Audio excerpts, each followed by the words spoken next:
ખરેખર આ મયુરભાઈ એક એવો નમૂનો છે કે તન મન ધન સોંપી દીધા, એ નમૂનો કહેવાય. એનું કારણ કહું કે તનથી ગુરુ મહારાજની સેવા કરી, મનથી આ ભજન કર્યું, અને ધનથી કેવા પણ છે. અને તન મન ધન જે આ બધાને મનુષ્ય માત્રને વરદાન મળ્યા છે. તન મન ધન બધાને વરદાન રૂપિયા આપ્યા છે. પણ જો આવા ગુરુની કૃપા હોય તો લેખે લાગી જાય.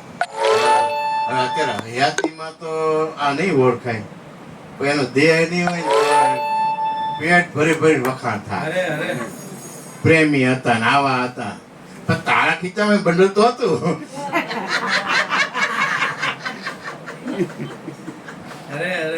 દિલના દાતાર હતા ને ખવડાવવા સમજતા.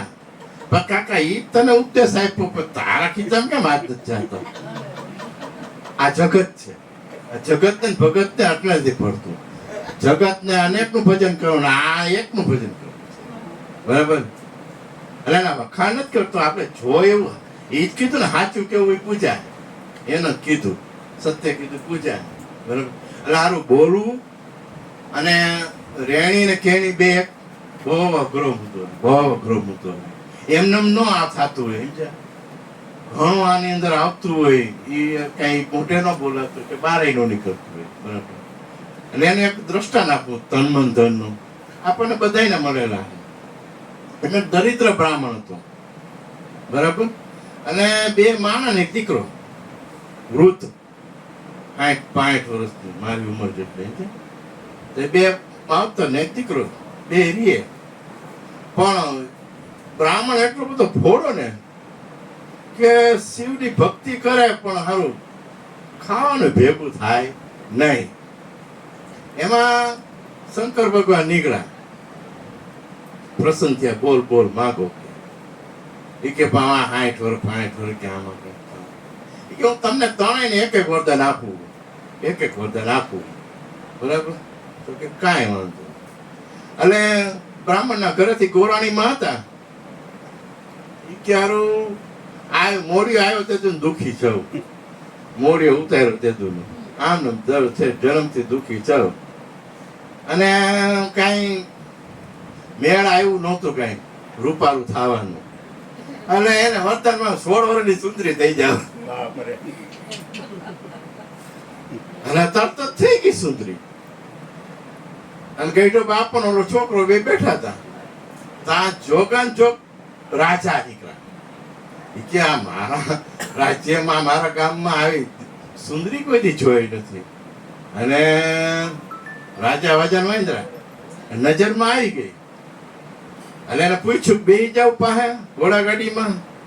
એટલે એ સુંદરી વિચાર કર્યો કે આમાં કઈ અહીંયા તો હવે મારું કઈ કામ નથી, બરાબર? અને અહીંયા કઈ છે નહીં. અને આ રાજા મળ્યા તો ભેગી બેહી ગઈ. અને પછી ગોર બાપાનો ચટકો, અને ખબર પડી. અને ભાઈ રાજા લઈ રાણી બેહાડી દીધી સિંહાસન ઉપર. અને એને મજા આવી ગઈ, બધા હરમાન પૂરા થઈ ગયા. અને ત્યાં ઓલો ગોર બાપા રાયડું પાડતા પાડતા હરાપ દેતા દેતા આવ્યા. એ રાજા તો કેવો છો, તું તો પ્રજાનો માલિક કહેવાય, ધણી કહેવાય, તારી આવી નજર ન હોવી જોઈએ, તારી દીકરી જેવી કહેવાય, ઓરની છે. એટલે ઓલો રાજા ક્યારું, એને તો આ કઈ ખબર નથી વરદાન નું કઈ.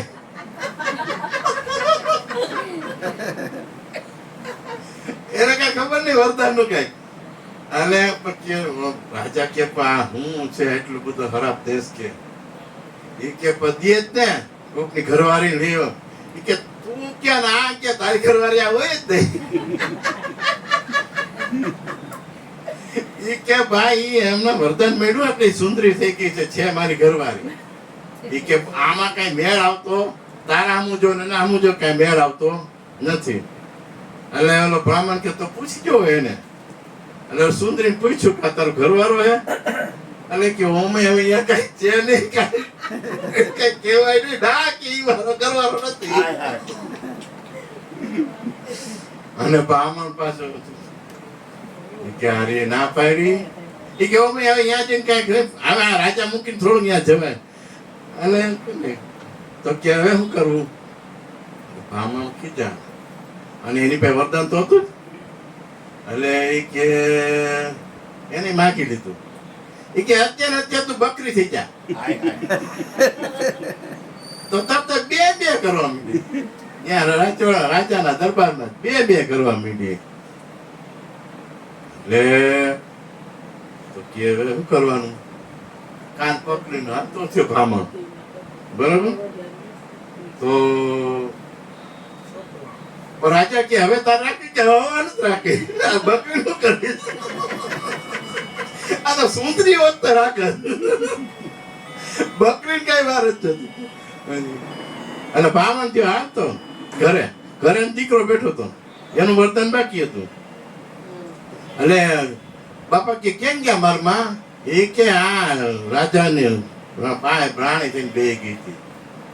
તો કે આ હું લેવી? કે તારી માં હે. એ કે આ મારી માં? એ કે વકરી હતી ને એટલે બકરી બનાવી દીધી. એ વકરી ગઈ હતી ને એટલે બકરી બની ગઈ છે. પછી કે તો હવે કરવાનું? એ કે આપણે રોટલા કોણ કરતે? આપણે બે બાપ દીકરા કોણ કરતે છે? એટલે દીકરો કે મારી પાસે વરદાન છે. એ માં તો હતી એવી ને એવી થઈ ગયા. ત્રણેય વરદાન વપરાઈ ગયા અને કાંઈ વળ્યું નહીં. એમ તન મન ધન બધાને વરદાન મળેલા જ છે. પણ સંસારના કામમાં, મોહ માયામાં, મારું કરવામાં, કોઈ સંતોના જીવન આપણે જોતા નથી. એનું જીવન જોવો, તપાસો, વાંચો. બરાબર. અને થોડોક વૈરાગ્ય લાગે અને એવો અભ્યાસ કરો કે ત્રણ વરદાન બધાને મળ્યા. એના કઈ તન મન તન જોતા નથી, પણ તનથી કઈ અહીંયા સેવા કરે, મનથી ભજન કરે, કઈક શ્રવણ મનન નીતિ ધ્યાસન કરે. આ ત્રણ વરદાન છે આપણને મળેલા. જો એને યોગ્ય વાપરા તો મેળાવી ગયું. આને યોગ્ય વાપરા બધા મહાપુરુષો યોગ્ય વાપરા, મેળા આવ્યા. દ્રષ્ટાની પાસે સિદ્ધાંત એ છે કે બધા પાસે તન મન ધન છે. બરાબર. બધાને ખબર હે કે આ દેખાય સપનું છે. બરાબર. જે શબ્દો કરી લે વિચાર સપના જેવો સંસાર, થોડી રાણી પણ કરે પોકાર. બરાબર. આ બેનો અહીંયા બેઠા છે તો એને આ બધી ખબર અહીંયા આવે એટલી ઘડી પાછી હવાર કેસેટ ફરી જાય. ઘટના સમયે જ્ઞાન હાજર રાખવાનું.